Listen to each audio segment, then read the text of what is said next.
2:15 in the morning, March 17th, 1945, Bavaria, Germany. Sergeant Vincent Kovacs crouched in shadows outside Stalag 7A's administration block, gripping a combat knife with a blade no longer than his palm. 9 SS guards patrolled the perimeter between him and intelligence documents that could save 4,000 Allied prisoners. Documents proving the location of 3 undiscovered extermination facilities the Germans had not destroyed yet. In the next 90 seconds, that knife would drop every single guard without a gunshot, without a scream. By dawn, British pathologists would examine the bodies and discover something that would rewrite close quarters combat doctrine for the next 8 decades. Wounds that looked minor but caused catastrophic internal bleeding. Vascular injuries delivered with surgical precision. Cuts designed to kill in under 2 minutes without the thrashing that alerted nearby sentries. But Vincent had not learned to kill silently in any military training program. He had learned it 14 years earlier in the basement of his uncle's butcher shop in Cleveland's Hungarian Quarter, where a 12-year-old boy discovered that the fastest way to process livestock was to sever blood vessels in very specific ways. And once you understood mammalian anatomy, the technique transferred to any warm-blooded creature that stood on 2 legs or 4. This is his story. Summer heat pressed down on Cleveland like a physical weight. 1925. The city choked on steel mill smoke and the Cuyahoga River ran orange with industrial waste. Inside Stefan Kovac's meat market on East 65th Street, the temperature felt like standing next to the sun itself. Vincent Kovacs stood in the doorway, 11 years old, watching his uncle work. Stefan was 51 that summer. Massive hands scarred by decades of knife work, back bent from years of heavy labor. But when those hands moved, they moved like a surgeon's, precise, deliberate, beautiful in their economy. "You're going to stand there all day." Stefan spoke Hungarian, the language of their family, the language of the old country they had fled. "Are you going to learn something?" Vincent stepped inside. Heat hit him like walking into flames, made his eyes water, made breathing difficult. The smell overwhelmed him, copper and salt and the sweet rot of fat rendering. Blood pooled in channels carved into concrete floors. Meat hung on hooks like strange fruit. "What are you making, Uncle Stefan Kolbas?" Stefan lifted a cut with practiced hands, examined it against light streaming through the doorway. "Hungarian sausage. Your grandmother's recipe, same way they made it in Budapest 300 years ago." He set the meat back on the table, wiped his hands on an apron permanently stained gray and brown. "You know why I asked your father to send you here to learn precision? To understand that life and death live in the same space, that the difference between feeding a family and wasting an animal is knowledge." Over the next 7 summers, Vincent learned what Stefan meant. Learned that butchery was not about strength or speed. It was about understanding anatomy so completely that your hands moved without conscious thought. Knowing where every artery ran, how muscle groups connected, which cuts bled fast and which bled slow. By age 12, Stefan had him in the back room learning the real work. "You do not hack." Stefan demonstrated on a hanging beef carcass. His movements were economical, almost beautiful. You find the seam, you follow the blood, you cut what needs cutting. Nothing extra. The boy learned fast, found he had a natural feel for it. His hands were smaller than Stefan's, but steadier, more delicate. He could process a hog in 8 minutes by age 14, could break down a steer in under an hour, could feel the resistance change in his blade when he hit different tissue densities. "Good hands," Stefan said one evening. Summer 1928, Vincent was 14, steady. Most men get squeamish around blood. "You do not." Vincent did not. He found the work honest. You killed the animal clean, quick, professional. You used every part, wasted nothing, charged fair prices. There was logic to it, a geometry of flesh and bone and blood that made sense when nothing else in the world did. But it was not until summer 1929 that Stefan told him the truth. They were cleaning up after closing. Late night, just the 2 of them. Stefan had been drinking, which he rarely did, so, "You think I learned this in Budapest?" Stefan's voice was quiet, bitter. "I learned it in France, 1917. I was medic for Austro-Hungarian army." Vincent stopped scrubbing, looked at his uncle with new eyes. "You know what medics do in trenches?" Stefan stared at his hands like they belonged to someone else. "We save men who can be saved." and we end suffering for men who cannot. Quick, quiet, so they do not scream and give away our position. He showed Vincent his discharge papers. Medical Corpsman, Austro-Hungarian Empire, 1914 through 1918. 4 years in hell. 4 years watching men drown in mud and bleed out in shell holes and die screaming for mothers who were 1,000 miles away. I taught 50 soldiers how to kill silently. Stefan's hands were shaking slightly. Officers asked me to. We needed men who could slip into enemy trenches at night, cut throats without alerting sentries. I showed them which arteries to sever, which angles work best, how to drop a man in seconds without noise. Why are you telling me this? Stefan looked at him directly. Because I wanted someone to know the truth before I die. I came to America to forget the war, to use these skills for honest work. But the knowledge does not go away. Same anatomy, same precision, just different targets.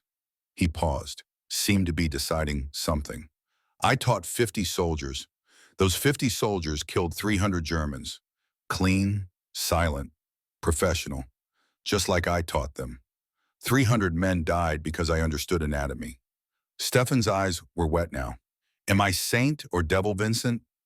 I saved Allied soldiers with that knowledge, but 300 Germans died. Young men, fathers, sons, they died because I knew where to cut. So tell me, am I healer or murderer? Vincent had no answer. Not then, not ever. Some questions lived in the space between right and wrong. Some knowledge carried weight that never lifted. This stays between us. Stefan's voice was firm. Your father does not know.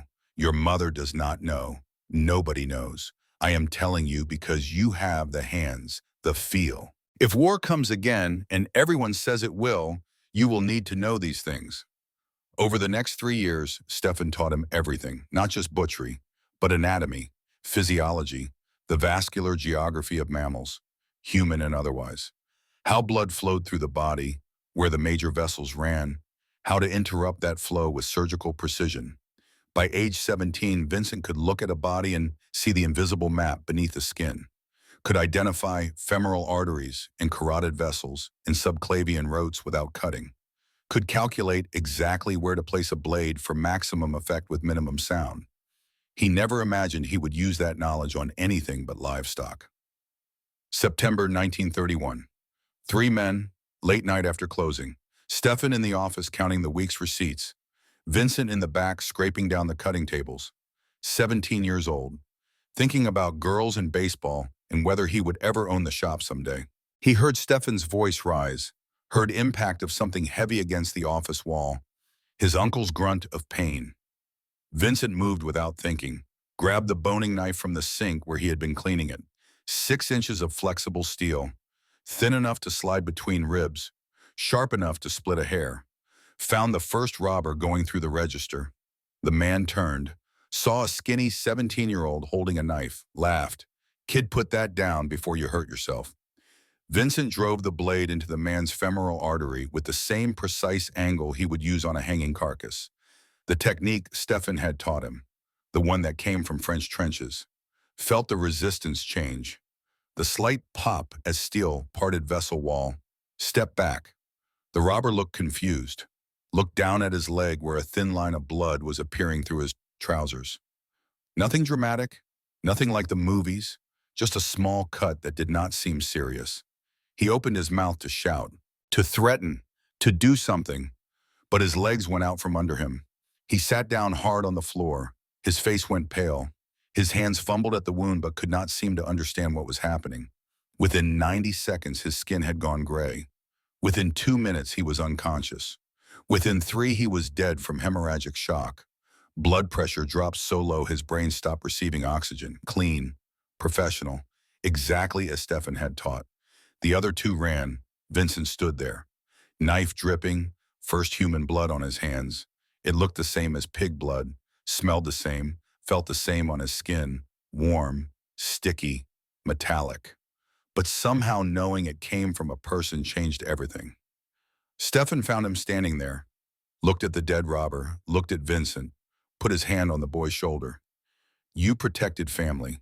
That is what men do. You did it clean. Professional, no suffering. That matters. The police called it self-defense. Textbook case. Kid protecting his uncle from armed robbery. No charges filed. Case closed within a week. The newspapers did not even cover it. Just another robbery in the Hungarian Quarter. Just another dead criminal nobody would miss. But Vincent never forgot. The way the man had looked confused before dying. The way he had sat down like he was just tired. The way life had left through a cut so small, you could barely see it. Stefan's lessons had worked exactly as described. Knowledge transferred from livestock to human with perfect fidelity. He went back to work the next morning, processed 3 hogs and a beef, washed the blood off his hands, went home for dinner, never talked about it. But he knew now, knew what Stefan had known in the trenches, that the same skills that fed families could end lives. That precision was precision, whether the target was cattle or human. That once you understood the architecture, the application was just geometry and timing. The Depression hit Cleveland like a hammer. Steel mills closed. The river caught fire. Men stood in bread lines looking hollow. Vincent kept working the shop because people always needed to eat even when money was tight. Stefan started extending credit to neighbors, taking chickens and vegetables in trade, keeping the community fed through the lean years. That was when Vincent met Michael Walsh. Mickey, Irish kid from 2 blocks over. Born December 1915. 18 months younger than Vincent, but bigger, louder, more reckless. Where Vincent was quiet and precise, Mickey was all energy and enthusiasm. Where Vincent thought 3 moves ahead, Mickey acted on instinct and apologized later. Mickey's father worked the same Republic steel furnaces as Vincent's father. Both families bled the same industrial blood. Both understood what it meant to break your body for wages that barely covered rent. Mickey started hanging around the shop in 1932. Stefan put him to work, taught him some basic knife skills, though Mickey never had the patience for real butchery. But he could haul meat, could work the counter, could charm customers in ways quiet Vincent never could. The boys became inseparable, worked together, drank together when old enough, talked about futures that seemed limitless back when they were young and the world was still mostly at peace. "You got magic hands," Mickey said one night. 1939.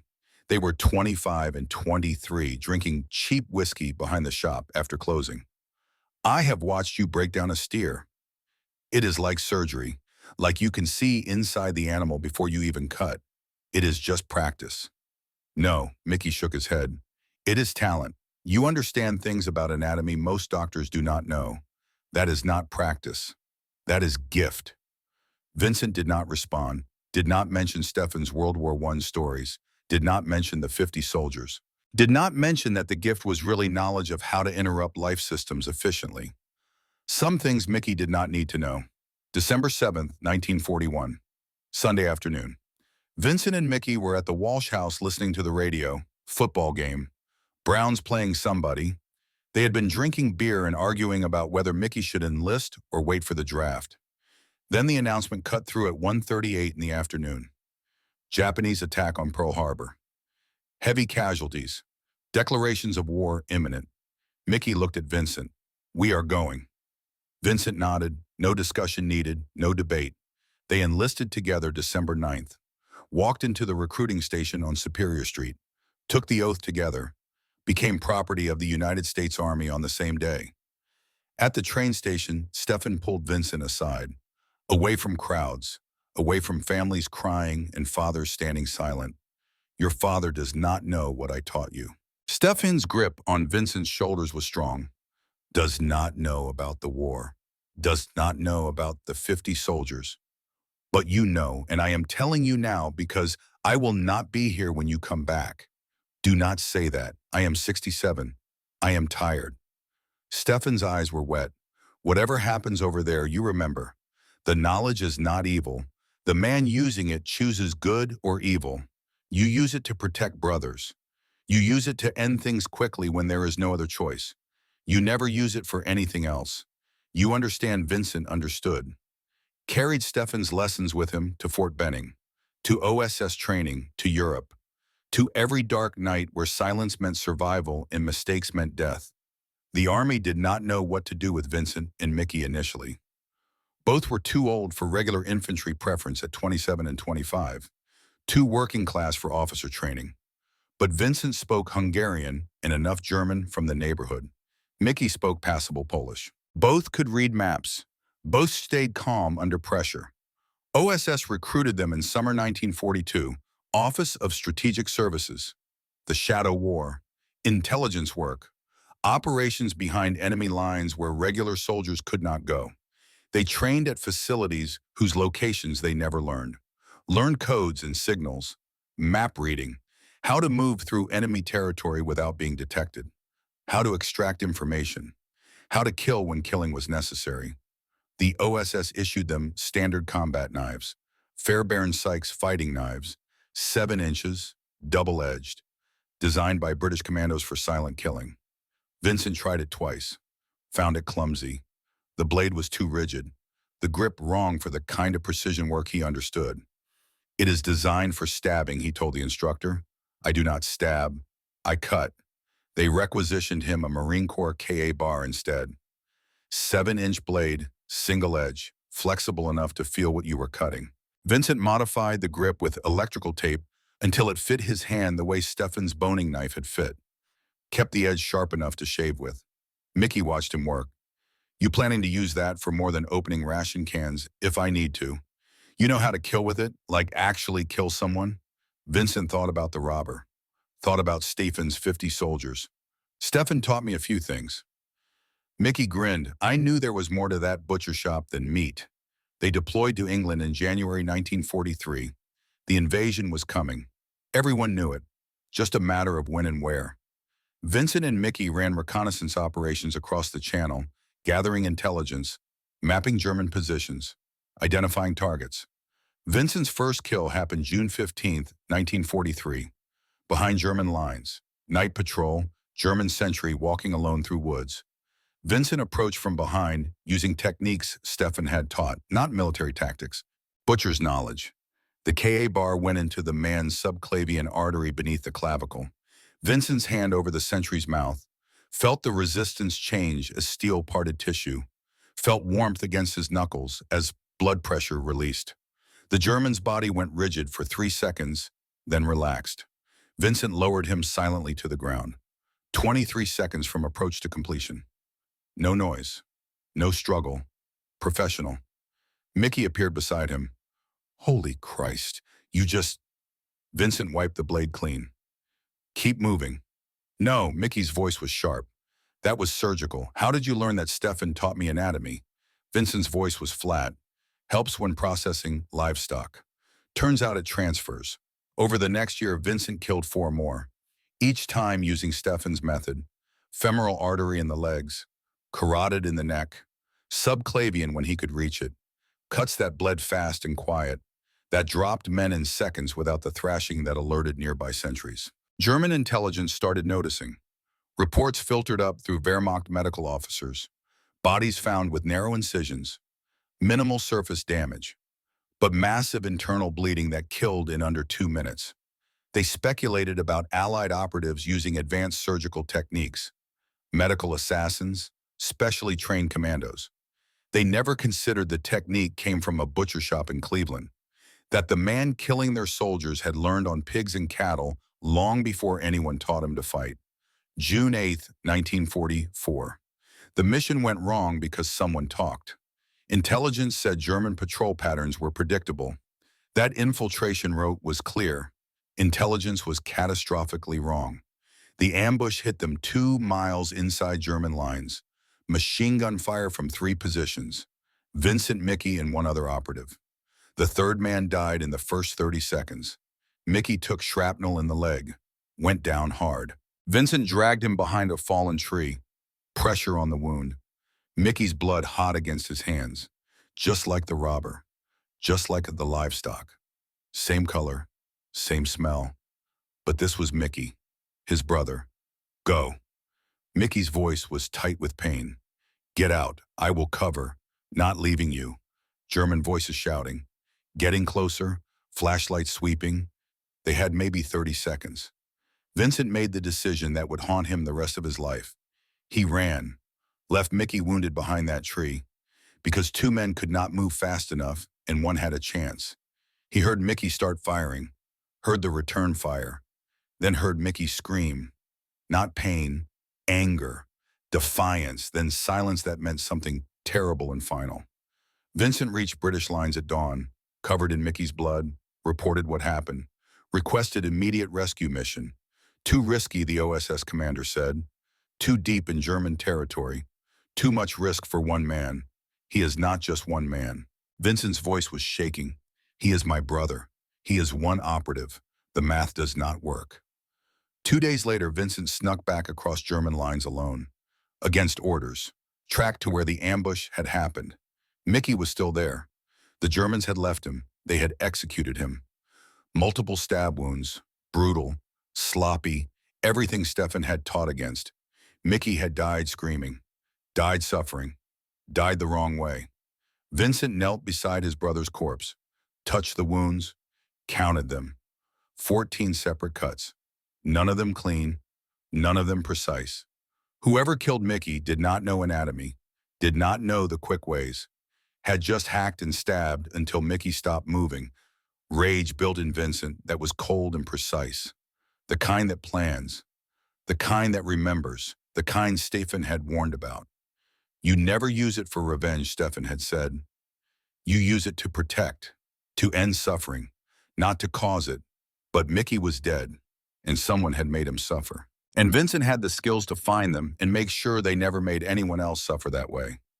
Over the next 2 weeks, Vincent hunted, used intelligence reports, used captured documents, used informants, found the German unit that had been in that sector June 8th, found 3 soldiers who had been part of the patrol that caught Mickey.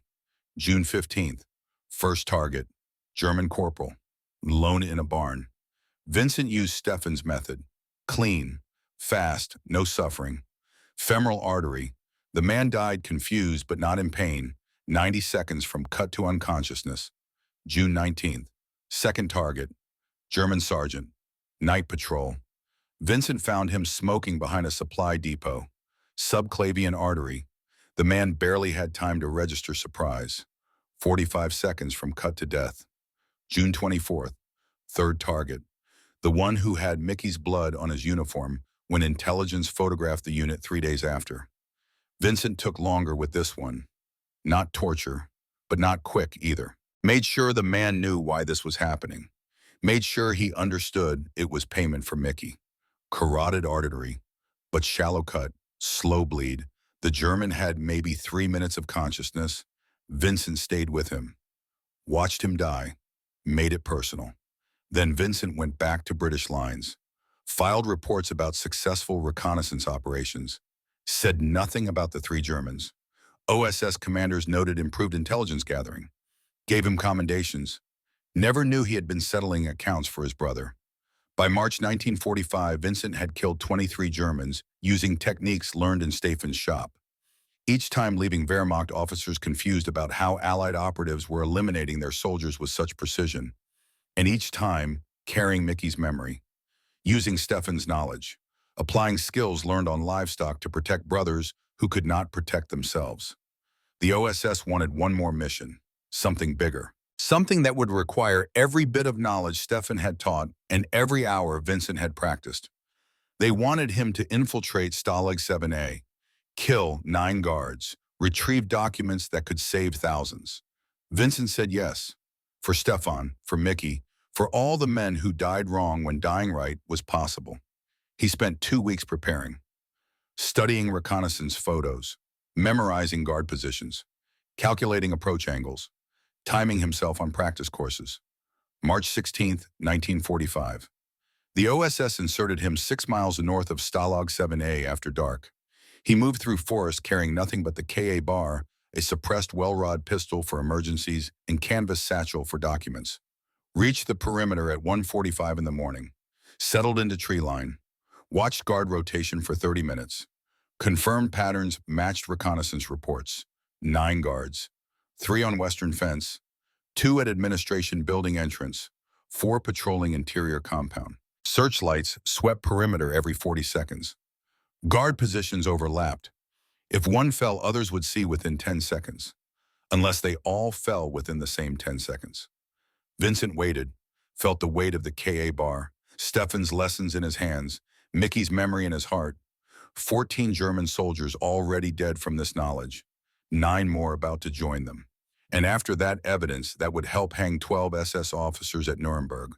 The mission was not just infiltration, it was test.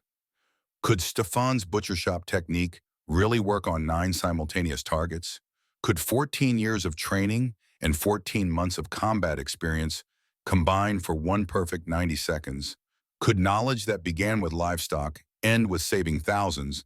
Vincent was about to find out. The searchlight passed. He moved into darkness, toward 9 guards who did not yet know they were already dead, toward documents that would change history, toward the moment when a Cleveland butcher's apprentice would prove that sometimes the oldest skills are the deadliest skills, and that the difference between saint and devil is not the knowledge itself, but how you choose to use it. The searchlight swept past. Vincent moved, low and fast through darkness, 40 feet from tree line to perimeter fence, 18 seconds. The fence was 10 feet of chain link topped with barbed wire. He climbed, felt the wire tear through his jacket, through his skin. Minor. Acceptable. Pain was information. Information could be processed later. He dropped inside the compound. First guard was 20 feet ahead, rifle slung over shoulder. Smoking, profile presented. Perfect first target if Vincent could reach him before being seen. He moved using shadows cast by the searchlight tower, using blind spots he had memorized from reconnaissance photos. Close distance to 10 feet, 5 feet, 3 feet. Could smell the tobacco smoke now. Could hear the guard humming something. A German song, something from home. The guard turned, some animal instinct sensing movement. Too late. Vincent's left hand clamped over the guard's mouth. The KA bar came up in his right hand. Blade angled 30 degrees from horizontal, drove into the subclavian artery beneath the man's clavicle. Felt the resistance change as steel parted tissue. Felt warmth against his knuckles as blood pressure released. The German's body went rigid, eyes wide with confusion, not understanding yet what was happening. Vincent held him upright for 3 seconds while blood pressure dropped, then lowered him silently to ground. The cigarette was still lit. Vincent crushed it under his boot. 7 seconds elapsed since fence crossing. 8 guards remaining, Stefan's voice in his head. Clean, professional. No anger, just technique. Vincent moved toward the second guard. 15 yards east, younger, nervous, shifting weight foot to foot. Left-handed, rifle positioned wrong for quick response. These details mattered. These details were the difference between success and failure, between silence and alarm, between life and death. He came from the young guard's right side. The KA bar went into the femoral artery. Single draw cut, starting at inner thigh, pulling toward hip. Massive hemorrhage. Stefan's signature technique. The one that killed the robber. The one Vincent had perfected on 14 Germans before tonight. The guard opened his mouth to scream. Vincent's hand was already there, crushing windpipe before sound emerged. Felt the man's legs collapse. Lowered him. Moved. 14 seconds total. 7 guards remaining.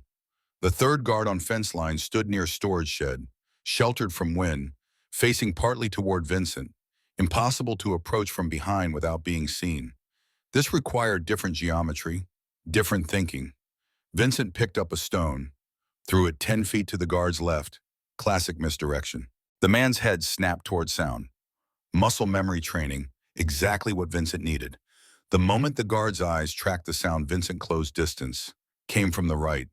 The KA bar entered below the ear, angled down and forward, severing carotid artery and jugular veins simultaneously. Catastrophic blood loss. The guard's hands came up, fumbling, already losing coordination. Vincent caught him underarms, guided him down, could feel the man's life leaving, could feel the exact moment consciousness ended. 22 seconds. 6 guards remaining. The searchlight was sweeping back. Vincent pressed flat against the storage shed, counting seconds, controlling his breathing. Heart rate elevated but manageable. Adrenaline present but not overwhelming. This was work, specialized work, the kind Stefan had prepared him for without ever saying the words. The light passed, he moved toward administration building, two guards at entrance, 30 feet apart, facing outward, in him. Both carried MP-40 submachine guns at low ready. Both had clear sight lines of each other. Professional, alert, dangerous. Vincent could not take them sequentially. If one went down, the other would see. He needed both incapacitated within 2 seconds of each other. His mind calculated angles, timing, distances, physics of movement, geometry of attack. The searchlight was 40 seconds from next pass. The guards were not talking, just watching. Professionals who took their jobs seriously, men who would not die easy, men who deserved respect even as Vincent prepared to kill them. His hand closed on the KA bar grip, Stefan's electrical tape modification rough against his palm. Familiar, comforting in its familiarity. He moved from shadows at dead sprint. No stealth now, pure speed. Distance closed in 3 seconds. Faster than human reaction time when target is not expecting frontal assault. First guard's eyes widened, started to bring the MP-40 up, started to shout warning. Vincent's blade was already moving. Drove into femoral artery with enough force to sever it completely. Felt edge scrape bone. Ripping the knife free. Pivoted. Second guard was turning. Beginning to shout. Vincent covered 6 feet before the sound fully formed. The KA bar came up in underhand arc, entering beneath sternum, angling upward, searching for descending aorta. Stefan had taught him this cut on cattle, where the great vessels met, where life could be ended in seconds if you knew the anatomy. Found it. The guard's shout cut off mid-syllable, blood pressure dropping too fast to sustain consciousness. Both guards collapsed within 3 seconds of each other. Vincent caught the second man's MP-40 before it hit ground. The clatter would bring interior patrol, would alert remaining guards, would compress timeline. 38 seconds total. 4 guards remaining. But movement at the building's corner caught his eye. Figure emerging from shadows. German officer uniform. Hauptmann insignia visible even in moonlight. The man stopped. Saw Vincent. Saw the 2 dead guards. Saw the KA bar still wet with blood. Recognition flashed across his face. Not surprise. Something else. Something like satisfaction. You. The German's voice was quiet, almost conversational. English with heavy accent but clear. The butcher from Cleveland. I knew you would attempt something significant eventually. Did not expect this scale. Vincent raised the MP-40, finger on trigger. The German raised his hands, but he was smiling. Actually smiling. You cannot shoot. That alerts compound. Your mission requires silence. But I can shout, can raise alarm right now unless you use your knife, which means getting close, which gives me time to alert others. Stalemate, 42 seconds elapsed, 4 guards remaining somewhere in compound. And now this German officer between Vincent and his objective. Between mission success and catastrophic failure, what do you want to watch you work? The German smile widened. I am Hauptmann Otto Richter, Abwehr Intelligence. I have studied your technique for 9 months, analyzed 14 kills, built complete profile, but never seen you operate in real time. This is opportunity for observation, for learning. You are insane. I am scientist. You are most effective silent killer allies have produced.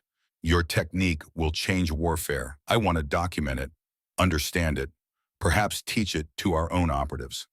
Vincent's mind raced. 45 seconds, mission compromised, German hunter standing in his path. 4 guards still unaccounted for, documents still uncaptured. Every second that passed increased probability of failure, of alarm, of death. Step aside or I shoot. An alert Garrison Richter shook his head. No, I have better proposal. I remain silent. I observe. You complete your mission. Afterward, you leave Germany with your intelligence. And I leave with my observations of your technique. Mutual benefit. Why would you help Allied operative? Because war is ending. Germany has lost. I am not fool. But knowledge survives war. Your technique will outlive Third Reich. I want to ensure it is properly documented, studied, preserved. That requires you succeeding tonight. Vincent had no choice. No time. 48 seconds. Four guards unalerted somewhere. Documents waiting. And this German intelligence officer standing there watching with a clinical interest like Vincent was specimen under microscope. Stay out of my way, of course. Richter stepped aside, gestured toward building entrance like maitre d' showing guests to table. Please continue. Pretend I am not here. Vincent entered the building, corridor dark, lit only by single bulb at far end. Voices ahead, German, two men talking casual about leave schedules and beer rations, guards in main office 20 feet from document storage room. He could not avoid them. Only route to target went through their position. He assessed options, counted heartbeats. Searchlight would complete cycle in 28 seconds. When it swept entrance and found dead guards, alarm would sound. He needed documents and distance before that happened. No time for subtlety, no time for perfect execution. Sometimes good enough had to be good enough. Vincent stepped into office doorway. Two guards, both seated, rifles leaning against the desk. Both looked up, recognized he was not SS. Started to rise, hands reaching for weapons. Vincent threw the KA bar. He had never practiced knife throwing. Stefan had taught that butchers do not throw their tools. It damages the edge, warps the balance, wastes time sharpening. But distance was 12 feet and target was center mass, and he needed disruption, not precision. The blade tumbled once, hit the first guard's shoulder instead of chest. Not a kill shot, not even disabling, just painful enough to make the man scream. High-pitched, terrified. The sound echoed through building like alarm bell. 51 seconds. Guards outside would hear. Would come running. Timeline compressed to nothing. Vincent's hands found second guard's throat. Drove thumbs into windpipe, felt cartilage collapse. The man thrashed, strong, trained, fighting back with everything he had, hands clawing at Vincent's wrists, drawing blood, creating noise. 10 seconds of struggle before the thrashing stopped. 10 seconds too long. First guard was on his feet, shoulder wound bleeding but not incapacitating. Reaching for rifle. Vincent pulled the KA bar from the man's shoulder. Open femoral artery with single practice cut. The guard sat down hard, eyes wide with confusion. 90 seconds of consciousness remaining, but legs would not work. Would never work again. 58 seconds total, two guards remaining somewhere responding to the scream. Vincent moved to storage room, door locked. He kicked it open. Stealth was finished. Speed was everything now. Speed and violence of action and hoping luck held just a little longer. The room contained filing cabinets, dozens of them. He pulled nearest drawer. Personnel files, wrong section, tried another. Supply manifests, wrong again. Documents he needed would be classified separately, hidden, protected. He scanned the room, saw steel safe in corner, half concealed by tarp. Combination lock. No time to crack it. No time for finesse. Vincent grabbed fire axe from emergency station and hallway, returned to safe, swung axe into lock mechanism. Once, twice, metal screaming. Third swing cracked the housing. Fourth swing tore it completely free. Door swung open. Inside. Document folders marked with SS insignia, camp transfer records, prisoner transport schedules, and beneath them 3 manila envelopes stamped with red classification markings. The evidence, the proof, the reason for 9 dead Germans. Vincent grabbed them, shoved them into satchel, footsteps in corridor, running. 2 guards responding into the scream and axe impacts. Final obstacles between mission success and escape. 63 seconds, 2 guards remaining and alerted. Vincent turned as they entered. Both had rifles up. Both fired, rush shots, poor light. Target moving, rounds went high, punched through wall behind where Vincent had been standing. But third shot caught him. Bullet grazed his left shoulder, burned across muscle. Not deep, not disabling, but painful and bleeding. Hot wetness spreading down his arm. Information, pain, processing. Vincent dropped low, rolled behind filing cabinets, came up with well-rod pistol, suppressed barrel tracking first guard, fired twice. Center mass, guard went down. Second guard was smarter. Ducked back into corridor, shouted for reinforcements. German words echoing, calling entire garrison. 67 seconds, maybe 30 seconds until soldiers arrived in force, until mission became suicide. Vincent moved to window, kicked it open, glass shattering, dropped 12 feet to ground outside, left shoulder screaming, blood-soaking jacket, but mobile, functional, still capable. Behind him, compound alarm began to wail. Searchlights swept ground frantically. Dogs barking, guards shouting, sound of vehicles starting. 200 soldiers mobilizing to hunt one man. But figure appeared from shadows near the fence. Richter, holding wire cutters, actually helping like he had promised. This way, quickly. Why are you helping? Because I gave my word, and because I want you to succeed. Your technique deserves to survive war. Richter cut through fence, created opening. Vincent hesitated. Could be trap. Could be Richter delivering him to garrison. But no choice, no time, no alternative that did not end in death or capture. He ran through the gap. Richter handed him something. Small notebook, leather-bound, pages visible in moonlight covered with diagrams and notes. My observations. 9 kills. Complete analysis. Technical diagrams. I have documented your method. When war ends, ensure this reaches proper military authorities. Ensure technique is taught correctly, with precision, with respect for its origins. Why? Because innovation deserves acknowledgement. Because you are craftsmen applying civilian trade to military necessity. Because your butcher shop technique will save thousands of Allied soldiers. That matters more than which side wins temporary conflict.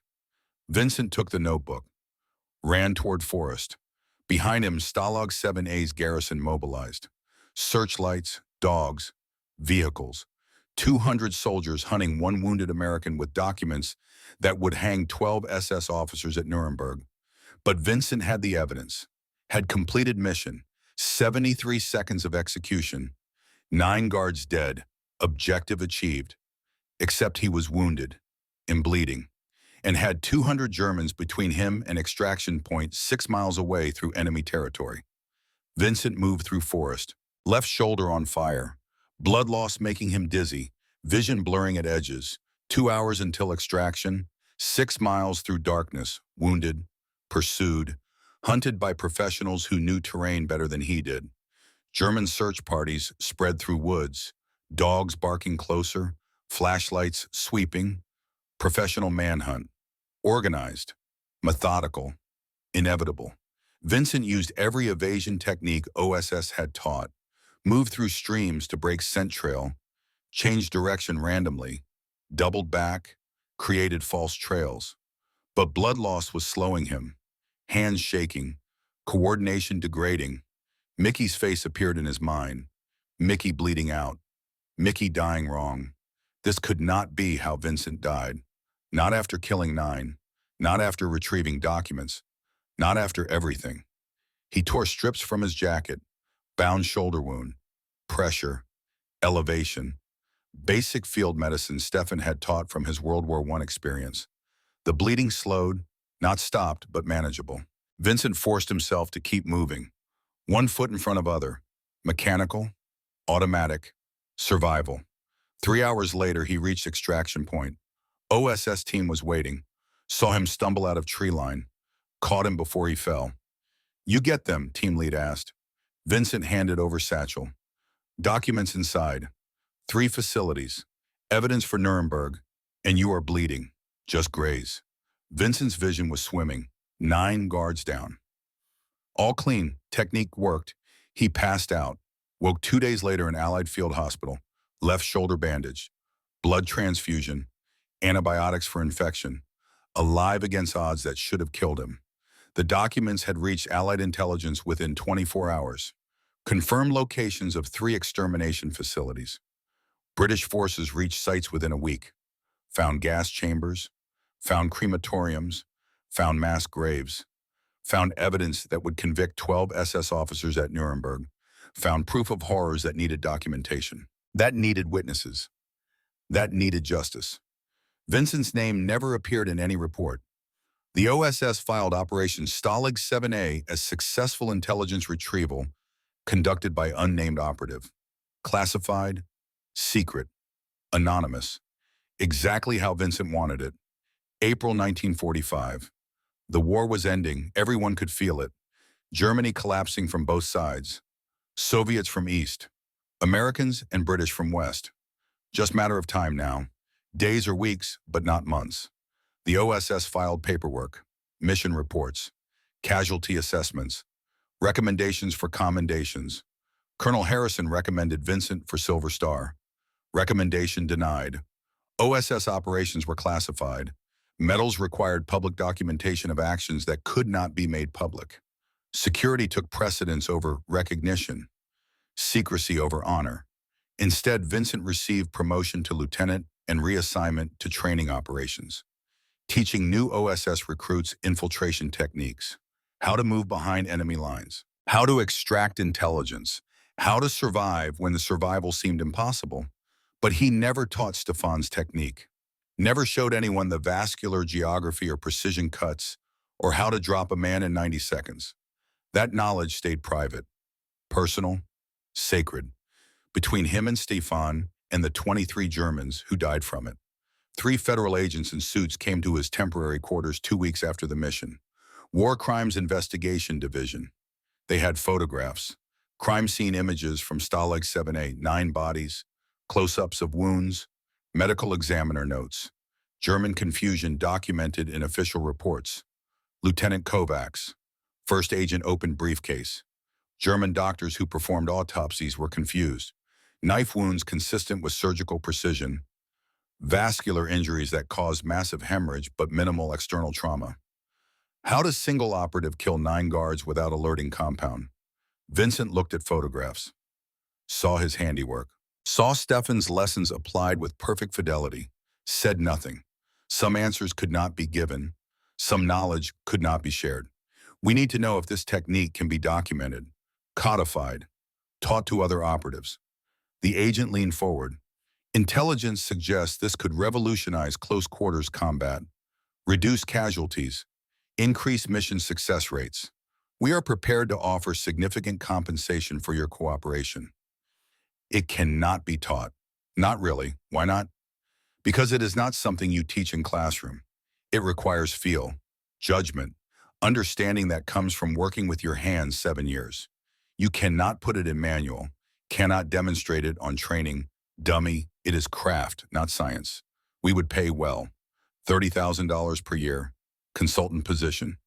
You would teach anatomy to special operations personnel, show them vascular geography, where to cut for maximum effect with minimum sound. 30,000 was twice what Vincent's father made in decade at steel mills.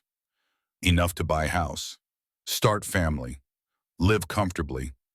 But accepting meant teaching Stefan's knowledge to soldiers, meant turning tradecraft into military curriculum, meant being responsible for whoever those soldiers killed with techniques learned in Hungarian butcher shop. I am not interested. The agents returned 3 more times. 1945, 1946. Same offers. Increasing money. Vincent refused each time. Stefan had taught him through 7 years apprenticeship, through demonstration and practice and philosophy, not through clinical instruction to soldiers who would use knowledge once and forget weight that came with it. Some things could not be taught, only learned over time, only understood through working with your hands until knowledge became part of you, became who you were. May 8, 1945. Victory in Europe. Germany surrendered unconditionally. War was over except in Pacific. Vincent received honorable discharge September 19, 45. 31 years old, veteran of 3 years combat. 23 confirmed kills using butcher shop techniques. 0 recognition except classified files that would stay sealed for decades. He kept Richter's notebook, read it during transport home. German officers' detailed analysis of Vincent's technique, diagrams of cut angles, notes on timing, observations about how civilian skills transferred to military application. Clinical, precise, respectful in its own strange way. Last entry was dated March 17, 1945, written after Vincent had escaped. The Cleveland butcher succeeded. 9 kills, 73 seconds. Perfect execution despite complications. His technique represents evolution in close quarters combat. Future generations will use his methods without knowing their origin. Such is fate of all great innovations, the creator forgotten. The creation immortal. This American deserves better. But history rarely gives men what they deserve. Vincent burned the notebook before reaching American soil. Some knowledge was not meant to be preserved in writing. Stefan had taught him through demonstration, through practice, through 7 years of apprenticeship. That was proper way to transfer skills, not through German officers' clinical observations, not through military manuals, not through classroom instruction that reduced craft to doctrine. But Richter's words stayed with him. The creator forgotten, the creation immortal. Vincent was fine with that, better than fine. Some legacies lived in silence, some knowledge passed down without names attached.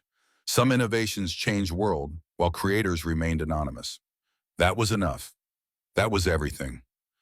That was how Stefan would have wanted it. The train rolled toward Cleveland, toward home, toward whatever came next. Vincent sat by a window watching America pass. Fields and towns and rivers. Country he had fought for. Country that would never know what he had done. Country that did not need to know. He was going home. To Stefan if uncle still lived. To family, to butcher's shop or whatever work awaited. To life after war. To forgetting if forgetting was possible. To carrying weight of 23 Germans and Stefan's question. Saint or devil healer or murderer? Vincent still had no answer. Maybe answer did not matter. Maybe only the work mattered. The protection, the brothers saved, the documents retrieved, the evidence preserved. Maybe that was enough. The train pulled into Cleveland's Union Terminal on September 23, 1945. Vincent stepped onto the platform carrying everything he owned in a single duffel bag. 3 years since he had left. Felt like 3 lifetimes. His father met him at the gate, older, grayer, thinner. 3 years in the blast furnaces while his son fought Germans. Both men scarred by their separate wars. They shook hands, did not hug. That was not how Hungarian men showed emotion. Your uncle is sick. His father's voice was flat, emotionless in the way that meant too much emotion to show. Will not be long now. Vincent's chest tightened. Stefan, the man who had taught him everything that mattered, everything that saved his life, and 23 Germans lost theirs. Dying. How long doctors say weeks, maybe days, cancer, lung, from years breathing coal smoke in the shop. They drove to Stefan's house in silence. Small bungalow in the Hungarian quarter. Paint peeling, lawn overgrown. Everything looked smaller than Vincent remembered. Everything looked tired, like the whole neighborhood had aged a decade in 3 years. Vincent's aunt answered door, face aged by grief and exhaustion. Led them to bedroom where Stefan lay. The old man looked small, shrunken. Nothing like the powerful butcher who had shaped steel and taught precision and carried secrets from the Great War. Stefan's eyes opened, recognized Vincent, managed weak smile. You came back, Stefan said in Hungarian. Voice barely whisper. I was not sure you would. Promised I would. Vincent sat beside bed, held Stefan's hand. The hand that had taught him everything. The hand scarred by decades of knife work and 4 years in French trenches. Did you use what I taught you? Vincent nodded. 23 men, all clean, all precise. Like you showed me. Stefan closed his eyes. For protection, to save thousands. To end a war. To make sure evidence reached Nuremberg. Then I taught you right. Stefan's grip tightened slightly. Had strength left in those fingers after all. Violence is last resort. When necessary, be professional. No anger, no hatred, just technique. You understood. That I understood. Good. Stefan's breathing was labored, wet, lungs filling with fluid that doctors could not drain fast enough. There is something else, something I never told you. About the 50 soldiers, you do not need to, I do. Stefan opened his eyes again. Urgency there. Need to confess before time ran out. I need someone to know before I die. The 50 soldiers I trained, they killed 300 Germans, clean, silent, just like I taught them. No suffering, professional. But 300 men died because I taught those skills. You saved Allied soldiers. Maybe. Stefan's eyes were wet. Or maybe I just taught better ways to kill. I have thought about it 30 years. Still do not know if I am saint or devil, if I am healer or murderer. 300 Germans died.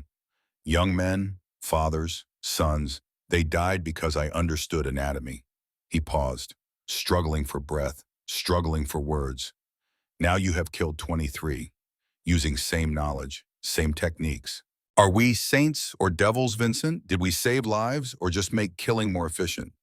I have carried this question 30 years. Now I give it to you. Maybe your generation will find answer I could not. Vincent had no answer. Not then, maybe not ever. Some questions lived in space between right and wrong. Some knowledge carried weight that never lifted no matter how many years passed. The knowledge is not evil, Vincent said finally. You taught me that. The man using it chooses good or evil. You chose to teach survival, to give soldiers advantage, to make deaths quick when deaths could not be prevented. That is not evil. That is mercy. Mercy. Stefan tested the word. Let it sit in the air between them. Maybe. I taught you mercy. Quick deaths. No suffering. And you passed that mercy forward. To 23 Germans who died clean. To thousands of allies who lived because enemies died silent. Maybe that is enough. Maybe that is the answer. It is enough. Vincent's voice was firm. You are healer. Always were. Stefan smiled, closed his eyes. Died 2 hours later holding Vincent's hand, September 24th, 1945. Age 71. Buried 3 days later in Hungarian cemetery with small funeral. Neighbors, family, no military honors. Stefan had requested none. Wanted to be remembered as butcher, not as combat medic, not as teacher of death. Vincent inherited the shop, inherited Stefan's boning knives, inherited the knowledge and the weight that came with knowledge, inherited Stefan's question, saint or devil, the question that had no answer but demanded asking anyway. The shop was struggling. Neighborhood had changed during war. Many families had moved to suburbs. Younger generation did not want coal boss made old way. Preferred supermarket convenience to butcher shop precision, to waiting while meat was cut to order, to knowing the man who processed what you would feed your children. Vincent kept it open through 1947, but his hands had changed, or maybe the work had changed. He found himself hesitating before certain cuts, feeling the resistance differently, remembering how human tissue felt compared to beef or pork, remembering 23 Germans, remembering Stefan's question with no answer. The shop closed May 1948. Vincent sold building and equipment, took job as meat cutter at Kroger supermarket, steady pay, benefits, no ownership headaches, no memories haunting every corner, just commercial transaction. Customer wanted 2 pounds of ground beef. Vincent provided 2 pounds of ground beef, simple, clean, honest. But the nightmares came, 3 or 4 times a week. Same dream with variations. Throwing the KA bar in Stalag 7A's office. The blade hitting shoulder instead of chest. The guard screaming, alert raised, mission failing. Everyone dying because Vincent's precision failed in crucial moment. Other nights he dreamed about Mickey, about leaving him wounded behind that tree, about finding him 2 days later with 14 wounds. None of them clean. Mickey dying the wrong way because Vincent had run, because he had chosen survival over brotherhood. Vincent started drinking, not heavily, not enough to affect work, but enough to quiet the dreams, enough to sleep without seeing faces, without hearing screams, without feeling resistance change as blade parted human tissue. December 1948, same 2 federal agents from before, War Crimes Investigation Division. They found him at work, waited outside Kroger until his shift ended, followed him to parking lot. Lieutenant Kovacs, first agent, fell into step beside him. We are building training programs, new conflicts emerging, Korea, Soviet expansion. We need specialists who understand close quarters combat. I am civilian now, not interested. The technique you develop saves lives. We have studied German autopsy reports from your operations. Your methods are 40% more efficient than standard training, 40% faster kills, 40% less noise. That math matters in operations.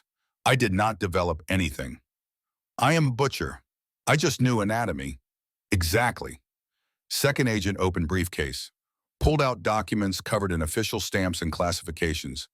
We want to hire you as consultant. Teach anatomy to special operations personnel. Show them vascular geography. Where to cut for maximum effect with minimum sound. We would pay $30,000 per year. That was twice what Vincent made at Kroger. Enough to buy house, start family, live comfortably. But accepting meant teaching Stefan's knowledge to soldiers, meant turning tradecraft into military curriculum, meant being responsible for whoever those soldiers killed using techniques that started in Hungarian butcher shop. No, the agents returned twice more. 1949, 1950, same offers, increasing money, increasing pressure. Vincent refused each time. Stefan had taught him through 7 years apprenticeship, through demonstration and practice and philosophy, not through clinical instruction to soldiers who would use knowledge once and forget weight that came with it. Some things could not be taught, only learned over time, only understood through working with hands until knowledge became part of you, became who you were, became burden you carried rest of your life. Vincent met Catherine Romano in 1951 at church, Hungarian Catholic. She was Italian Catholic from 3 neighborhoods over. Different immigrant community, but same working class background. Her father ran hardware store. She worked as secretary at Republic Steel administrative offices. They met after Mass. Kate had noticed the quiet Hungarian man who came alone every Sunday, who never talked to anyone, who prayed with intensity that suggested he was asking forgiveness for something specific, something heavy. Coffee, she asked one Sunday, just coffee. Vincent agreed. They talked, small talk at first. Where are you from? What do you do? Then deeper topics, family, war, loss. Kate did not ask details about his service, understood from his silence that details were private, sacred, not for sharing with strangers, even attractive ones. Vincent appreciated that, appreciated not having to explain or justify or relive, appreciated someone who understood silence could be answer, that some questions had no good responses, that some experiences left marks words could never describe. They married October 1952, small ceremony, both families, few friends. Vincent was 38, Kate was 29, old for first marriage by 1950s standards, but both had been waiting, looking for a person who understood, who could live with silence, who could love despite weight carried from past. Kate knew about the nightmares, would wake when Vincent woke, would hold him, would not ask what he had dreamed, just provided presence, comfort, reminder that he was home, that war was over, that whatever he had done was past even if it lived in present every night. They bought small house in Garfield Heights, working class neighborhood, tree-lined streets, children playing stickball, normal American life, the kind Vincent had fought for, the kind 23 Germans died to prevent, the kind that was supposed to make everything worthwhile. Anna was born December 1954. Dark hair like Kate, quiet temperament like Vincent, perfect blend of both families. Vincent held his daughter that first time and understood why Stefan had taught him, why the knowledge mattered, because Anna existed in a world where violence was possible, where predators existed, where good men needed to know how to protect. But Vincent would never teach Anna the techniques, would never show her vascular geography or precision cuts, would let her grow up thinking her father was just meat cutter, just working-class Hungarian immigrant son who processed beef and came home for dinner every night. Some knowledge ended with the generation that carried it. That was proper. That was right. That was how it should be. What Vincent did not know was that his technique was spreading, not through his teaching, through osmosis, through study of German autopsy reports, through analysis by military physicians who could not understand how Allied operatives were killing with such precision. 1952, Army Special Operations Training Manual was revised. New section added on vascular targeting and close quarters combat. Emphasis on specific arteries, specific angles, specific timing. No attribution to source, just noted as field innovations from European theater. Vincent never saw the manual, never knew his butcher shop knowledge had become official doctrine. 1957.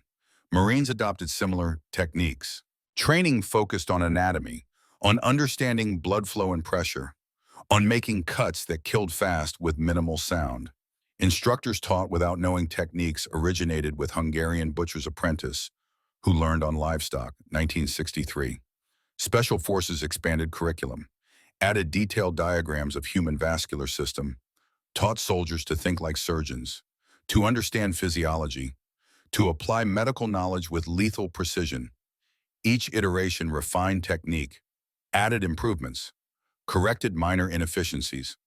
But core remained Stefan's lessons, unchanged, unchangeable, because anatomy was fixed, physics was fixed. Geometry of flesh and blood did not change regardless of who taught it or how it was labeled. November 1963, man came to Vincent's house, introduced himself as Dr. Robert Caldwell, military historian from Case Western Reserve University, researching OSS operations in Bavaria. Your name appears in declassified documents.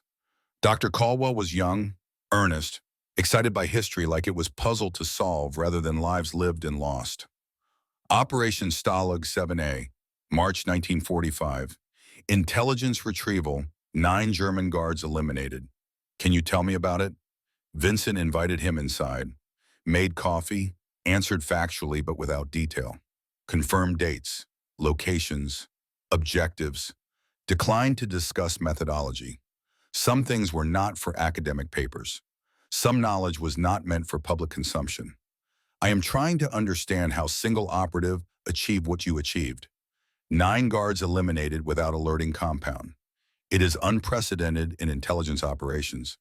I had good training. OSS training does not cover that level of precision. Then I had good instincts. Dr. Caldwell leaned forward. Lieutenant Kovacs, I have read German autopsy reports. I have interviewed Wehrmacht medical officers who examined the bodies. They described wounds that looked minor but caused massive hemorrhage. Vascular injuries delivered with surgical precision.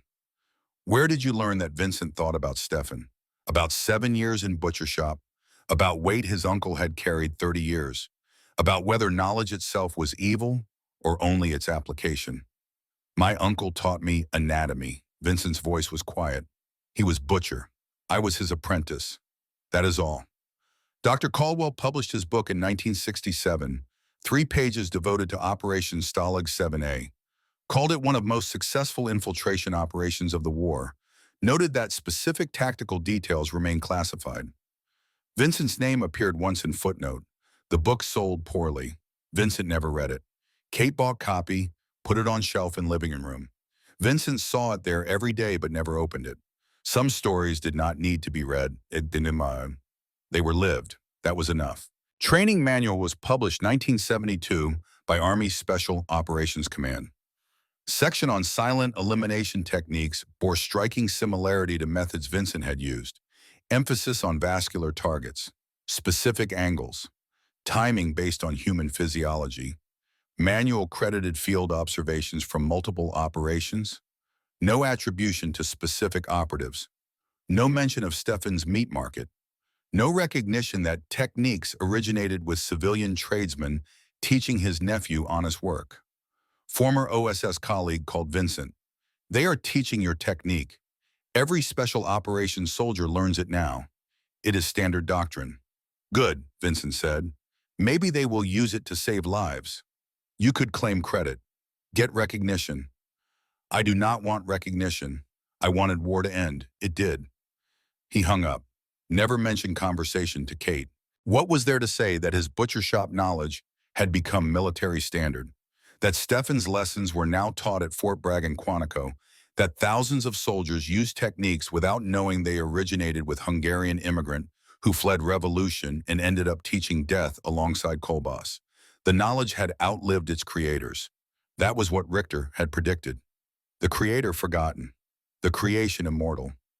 Vincent was fine with that, better than fine, proud even though he would never say it aloud, never claim it publicly, never seek recognition for something that should remain anonymous. Some legacies lived in silence. Vincent retired from Kroger, 1980, at age 66, 22 years cutting meat, training new employees, maintaining precision even when hands shook from age. never discussing background unless directly asked. Even then, only vague terms. I was in OSS. Intelligence work. Nothing special. Customers occasionally recognized his name from Dr. Caldwell's 1967 book. Asked about military service. Vincent smiled politely, changed subject, talked about weather, about Cleveland Browns, about anything except war. Spring 1997, young Marine captain knocked on door. Vincent was 83. Kate was 74. Still living in Garfield Heights house. Same house where they had raised Anna, where they had built life after war, sir. Captain was young, fit, respectful in way that suggested genuine admiration rather than required military courtesy. I am training officer at Quantico. I teach close quarters combat. The methods we use are based on your work. I wanted to meet you, to say thank you. Vincent invited him inside, made coffee, listened while Captain explained how techniques had evolved, how they had been refined, how they were now standard training for every Marine deploying to hostile environments. We have probably saved hundreds of lives. Captain's voice was earnest. Maybe thousands, because you figured out how to do it right. Vincent nodded, said little. The captain was young, enthusiastic, believed warfare could be clean, professional, technical, did not understand weight yet, did not know about Stephen's question, did not realize knowledge of killing carried price whether you used it or not. Do you have any advice? Anything I should tell Marines I train? Vincent thought about it. Thought about Stefan, thought about Mickey, thought about 23 Germans, thought about 73 seconds at Stalag 7A that had somehow become doctrine taught to thousands. Tell them to be precise. Tell them it is not about killing. It is about understanding anatomy, understanding structure, using that knowledge to end things quickly, cleanly, without unnecessary suffering. Tell them violence should be last option, but when necessary, it should be professional, controlled, no anger, no hatred, just technique. Captain wrote it down, shook Vincent's hand, left. Vincent never saw him again, but he had seen future, seen that Stefan's knowledge would outlive them both, would continue passing down through generations of soldiers who would never know it started with immigrant butcher teaching his nephew honest trade. Kate died September 1999. Cancer, 76 years old, 47 years of marriage. Vincent held her hand at the end like he had held Stefan's. Watched life leave through process he understood better than most. Medical, biological, inevitable. You were a good man, Kate whispered. Her last words. Whatever you did in war, it was necessary. You came home. You lived well. You loved well. That is what matters. Vincent cried then, first time since Stefan's death 52 years earlier. Cried for Kate, for Stefan, for Mickey, for 23 Germans, for all the weight he had carried, for all the questions that had no answers. After Kate died, Vincent moved to assisted living, small apartment, few possessions, some photographs, discharge papers, one of Stefan's boning knives kept in drawer, edge still sharp after 70 years. Vincent lived quietly those last years, watched television, read newspapers, played cards with other residents. No one knew his history. To them, he was just quiet old Hungarian man who had worked meat counter most of his life, who had married Italian girl, who had raised daughter and loved grandchildren. Anna visited monthly, brought grandchildren when they were in Cleveland. Vincent told them stories about Hungary, about immigration, about building life in America, about honest work and fair prices. Never mentioned war, never mentioned Stefan's meat market, never mentioned that their grandfather's hands had changed history. Some legacies were silent. Some knowledge ended with person who carried it. Vincent was fine with that, preferred it even. Vincent died in his sleep November 8, 2003, 89 years old, heart failure, peaceful. Kate had died 4 years earlier. Stefan 58 years earlier. Mickey 60 years earlier. Now Vincent joined them, carried his secrets with him, left world without ever claiming credit for knowledge that saved thousands.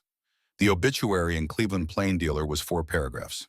Mentioned his work at Kroger, his marriage to Kate, his daughter Anna, his service in U.S. Army during World War II. 1 sentence. He served with distinction in the OSS. No details, no mention of Stalag 7A, No mention of 23 Germans. No mention of technique that became standard doctrine. Small ceremony. Anna, grandchildren. Few neighbors from old Hungarian quarter who remembered. Catholic service. Vincent had specified in will.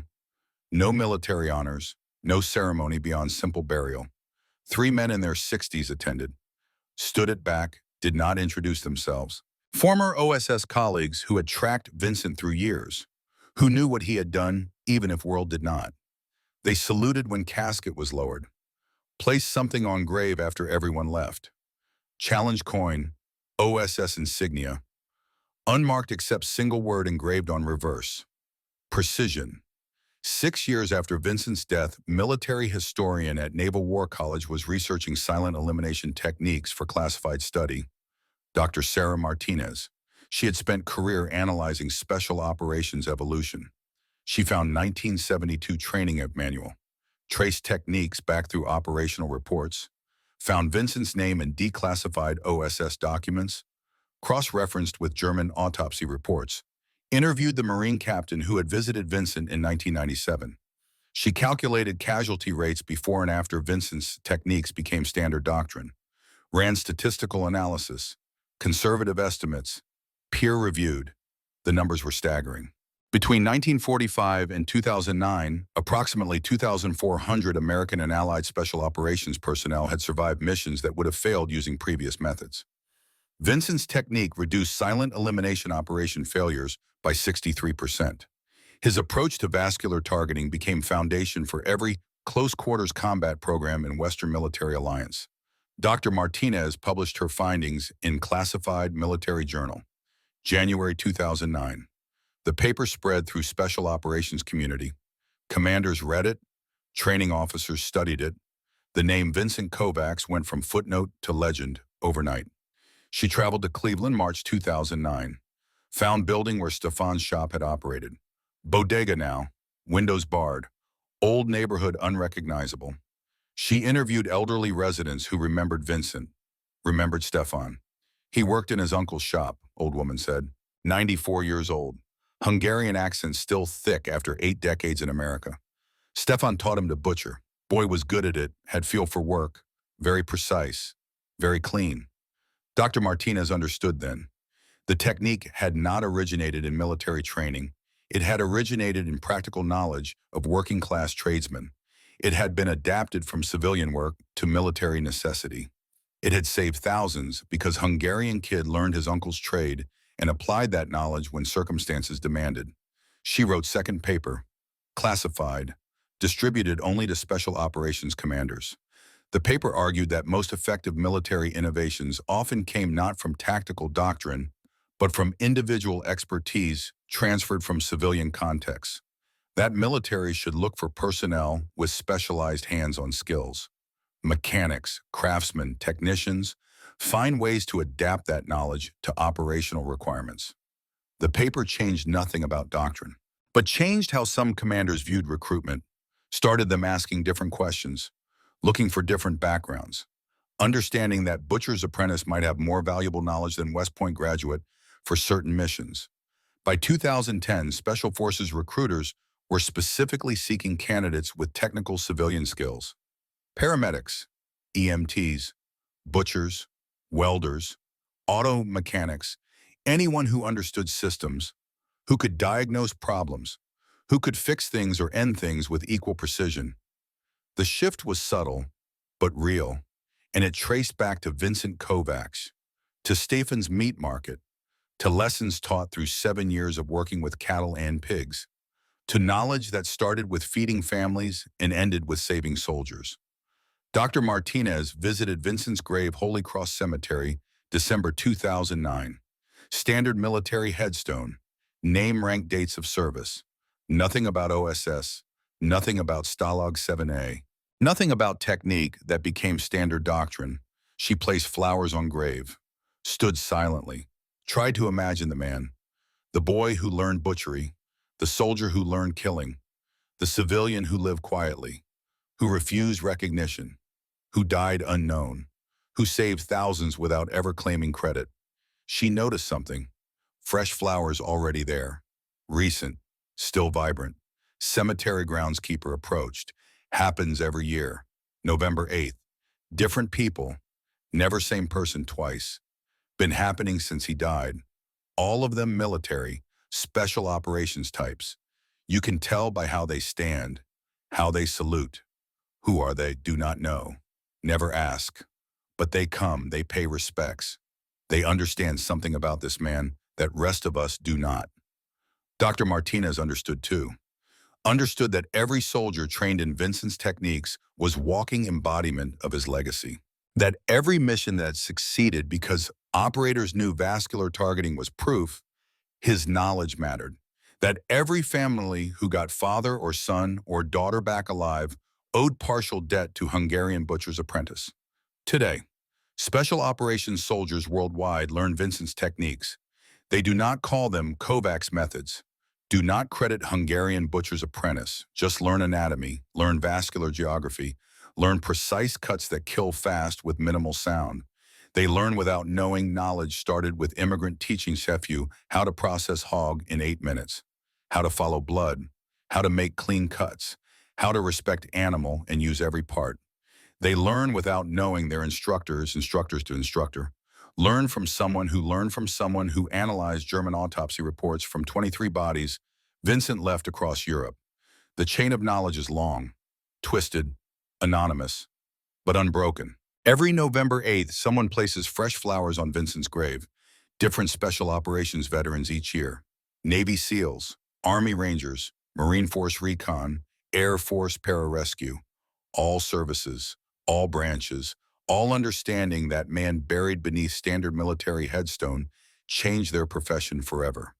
They understand that Vincent Kovacs, Hungarian immigrant son, Stefan's apprentice, Mickey's brother, Kate's husband, Anna's father, quietly lived working-class life after saving thousands, that he refused every recognition, every honor, every opportunity for glory. They understand that real heroes often die unknown, that greatest innovations often come from humblest origins, that Butcher's knowledge of livestock anatomy saved more soldiers than any tactical manual or strategic doctrine. They salute the headstone, place their flowers, leave in silence, carry forward the techniques, keep legacy alive even if they never learned his name. That is how innovation actually happens, not through committees or research programs, not through engineering analysis or doctrinal review, through individuals who possess specialized knowledge and find ways to apply it when circumstances demand solutions existing systems cannot provide, through men like Vincent Kovacs, who learned precision on livestock and translated it to combat when no other option existed, who saved thousands and sought nothing, who lived humbly and died quietly, who left world better than he found it without ever claiming credit. Some legacies are written in stone, monuments, medals, public recognition. Others are written in living flesh, in soldiers who survived, in families who got loved ones back, in techniques passed down through generations without names attached. Vincent's legacy is second kind, silent, powerful, immortal. The grave at Holy Cross Cemetery has no special marker, just name, rank, dates, nothing about OSS, nothing about Stalag 7A, nothing about 2,400 lives saved. But every November 8th, someone brings flowers. And that is enough. Remember his name, Vincent Kovacs, butcher, soldier, innovator, the man who changed warfare with knowledge learned processing meat in Cleveland's Hungarian Quarter. Remember Stefan Kovacs, combat medic, teacher, the man who understood same hands could heal or kill depending on intention, who carried question without answer for 30 years, saint or devil, healer or murderer. Remember Michael Walsh, brother, soldier, the friend whose death drove Vincent to refine techniques, to make sure others died clean when dying could not be prevented. Remember them not for killing, but for understanding that when killing was unavoidable, it should be professional, precise, respectful, quick, clean, no unnecessary suffering. Remember them for teaching that knowledge itself is neutral, that same skills feeding families could protect soldiers. That civilian expertise transferred to military necessity when circumstances demanded. Remember them for changing history while seeking no credit. That is legacy. That is honor. That is what matters. The flowers keep coming. Every November 8th, different hands, same respect, same understanding, same silence. And somewhere in whatever place Hungarian immigrants and their apprentices go after death. Stefan knows. The knowledge mattered. The question had answer after all. Not saint, not devil, just men doing necessary work in hard times. Just craftsmen applying skills when world needed them most. Just teachers passing knowledge forward even when knowledge carried weight. That is enough. That was always enough. That will always be enough.